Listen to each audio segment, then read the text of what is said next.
जय गुरुदेव, जय गायत्री माता और मेरा उन सभी भाई बहनों से सादर प्रणाम जो मेरा ये वीडियो देख रहे हैं और मेरे चैनल को सब्सक्राइब कर डेली फॉलो करते हैं। आइए बात करते हैं आज के टॉपिक के बारे में। आज का टॉपिक है गायत्री साधना में किसी भी प्रकार का अनिष्ट होने का भय नहीं होता। जी हाँ, गायत्री साधना एक सात्विक साधना है जिसमें आप जितना फल अच्छी तरह से पाएंगे उतना और किसी साधना में नहीं मिलता, बशर्ते आपको ये साधना सावधि करनी चाहिए। और मान लीजिए अगर साधना में थोड़ी बहुत कमी रह जाती है तो आप जितनी साधना करते हैं उतनी साधना का फल अवश्य मिलता है। इसमें ऐसा नहीं है कि अगर मंत्र करने में कोई त्रुटि हो रही है या कुछ भगवान को भोग लगाने में कमी हो गई है या किसी तरह का कुछ करने में कमी हो गई है, तो जैसे कहते हैं कि उस साधना को अगर आपने अच्छे से नहीं करा, उस साधना को आपने अच्छे से नहीं सारी सुविधाओं के साथ करा या उस मंत्र को आपने अच्छे से नहीं जपा तो उसका उल्टा प्रभाव पड़ेगा। ऐसा इस साधना में बिल्कुल नहीं है।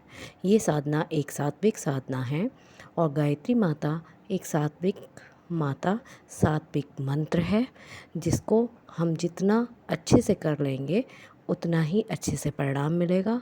अगर थोड़ी बहुत त्रुटि रह जाती है तो ऐसा नहीं है कि कुछ भी अनिष्ट होगा, फिर भी आपको जितनी आपने साधना करी है उसका फल अवश्य मिलेगा और सही रूप में मिलेगा। आइए बात करते हैं आगे की। मंत्रों की साधना की एक विशेष विधि व्यवस्था होती है। नित्य साधना पद्धति से निर्धारित कर्मकांड के अनुसार मंत्रों का अनुष्ठान साधन पुरस्चरण करना होता है।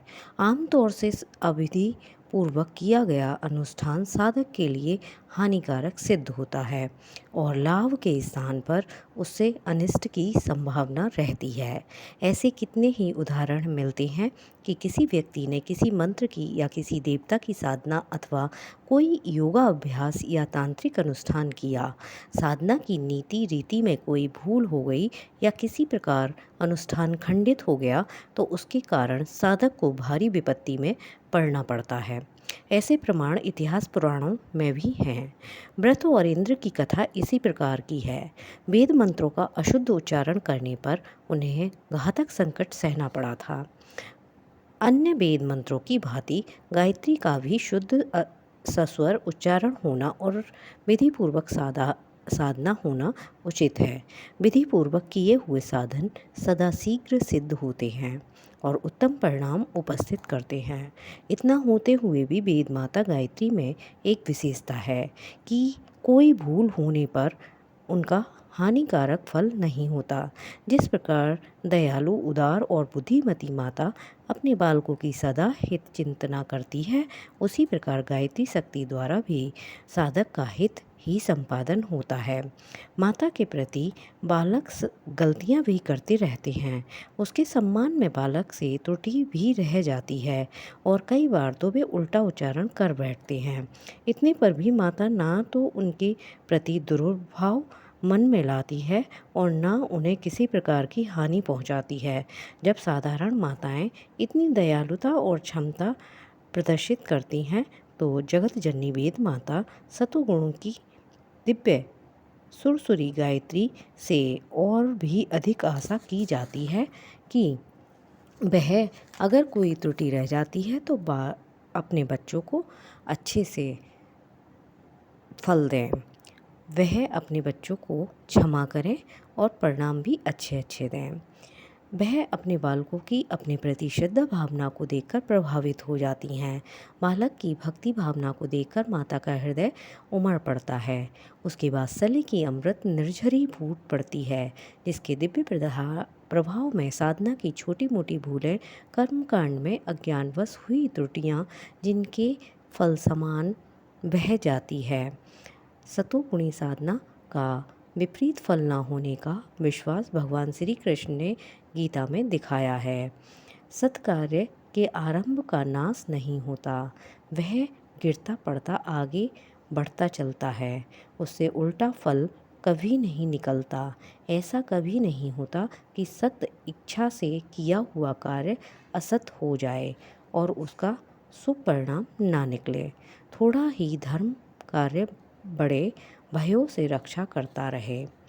गायत्री साधना ऐसा ही सात्विक सत्कर्म है जिसे एक बार आरंभ कर दिया जाए तो मन की वृत्तियाँ उस ओर अवश्य ही आकर्षित होती हैं और बीच में किसी प्रकार छूट जाए तो फिर भी समय समय पर बार बार उस साधना को पुनः आरंभ करने की इच्छा उठती रहती है। किसी स्वादिष्ट पदार्थ का एक बार स्वाद मिल जाए तो बार बार उसे प्राप्त करने की इच्छा हुआ करती है। ऐसा ही अमृतपम स्वादिष्ट आध्यात्मिक आहार है जिसे प्राप्त करने के लिए आत्मा बार बार मचलती है, बार बार चीख पुकार करती है। उसकी साधना में कोई भूल रह जाए तो भी उल्टा परिणाम नहीं निकलता। किसी विपत्ति संकट या अनिष्ट का सामना नहीं करना पड़ता।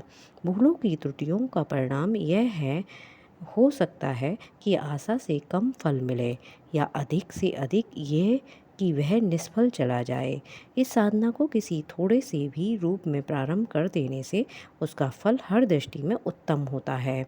उस फल के कारण उन भयों से मुक्ति मिल जाती है जो अन्य उपायों से बड़ी कठिनाई से हटाए या मिटाए जा सकते हैं।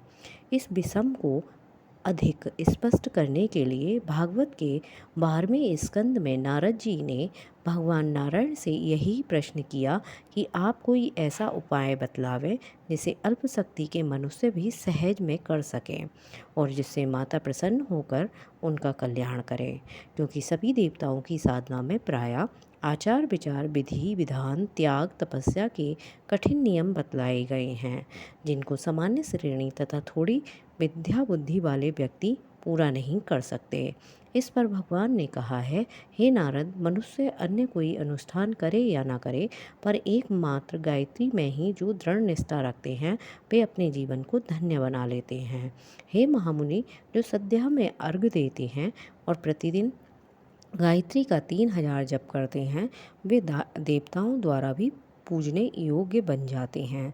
जप करने से पहले उनका न्यास किया जाता है क्योंकि शास्त्रकारों का कथन है कि देवो भूतवा देव यजेत, अर्थात देव जैसा बनकर देव का यजन करना।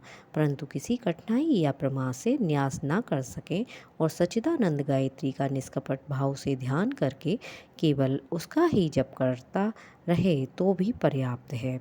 गायत्री का एक अक्षर सिद्ध हो जाने से भी उत्तम ब्राह्मण विष्णु शंकर ब्रह्मा सूर्य चंद्र अग्नि के साथ स्पर्धा करता है। जो साधक नियमानुसार गायत्री की उपासना करता है वह उसी के द्वारा सब प्रकार की सिद्धियां प्राप्त कर लेता है। इसमें कुछ भी संदेह नहीं है। इस कथानक से विदित होता है कि इस युग में गायत्री की सात्विक और निष्काम साधना ही सर्वश्रेष्ठ है। उससे निश्चित रूप से आत्मकल्याण होता है। इन सब बातों पर विचार करते हुए साधकों को निर्भय मन से समस्त आशंका भय को छोड़कर गायत्री की उपासना करनी चाहिए। ये साधारण अस्त्र नहीं है जिसके लिए नियत भूमिकाएं बांधे बिना काम न चले। मनुष्य यदि किन्हीं छुट्टल बनचर जीवों को पकड़ना चाहे तो उनके लिए चतुरतापूर्ण उपायों की आवश्यकता पड़ती है, परंतु बछड़ा अपनी माँ को पकड़ना चाहे तो उसके लिए तो माँ से मातृभावना से माँ पुकार देना ही काफ़ी होता है। गौ माता खड़ी हो जाती है, वात्सल्य के साथ बछड़े को चाटने लगती है और उसे अपने पयोधरों से दुग्धपान कराने लगती है। आइए हम भी वेद माता को सच्चे अंतःकरण से भक्ति भावना के साथ पुकारें और उसके अंतःकरण से निकला हुआ अमृत रस पान करें। हमें शास्त्रीय साधना पद्धति से उसकी साधना करने का शक्ति भर प्रयत्न करना चाहिए। अकारण भूल करने से क्या प्रयोजन। अपनी माता अनुचित व्यवहार को भी क्षमा कर देती है, पर इसका तात्पर्य यह नहीं कि उसके प्रति श्रद्धा भक्ति में कुछ ढील या उपेक्षा की जाए। जहाँ तक बन पड़े पूरी सावधानी के साथ साधना करनी चाहिए, पर साथ ही इस आशंका को मन से निकाल देना चाहिए कि किंचित मात्र भूल हो गई तो बुरा होगा। इस भय के कारण गायत्री साधना से वंचित रहने की आवश्यकता नहीं। स्पष्ट है कि वेद माता अपने भक्तों की भक्ति भावना का प्रधान रूप से ध्यान रखती है और अज्ञानवश हुई छोटी मोटी भूलों को क्षमा करती है। इसी के साथ मैं अपना यह टॉपिक यहीं बंद करती हूँ, अपनी वाणी को विराम देती हूँ और सभी भाई बहनों से आग्रह है कि कृपया इस वीडियो को ज़्यादा से ज़्यादा शेयर करें, लाइक करें, कमेंट करें, जिससे हम भी लाभ लें और आप लोग भी लाभ ले सकें। ज़्यादा से ज़्यादा शेयर करने पर यह होगा कि गायत्री साधना के प्रति लोगों में श्रद्धा बढ़ेगी और वह अपने हिंदू धर्म और सत्कर्म को आगे बढ़ा सकेंगे। जय गुरुदेव, जय गायत्री माता और आप सभी को मेरा सादर प्रणाम।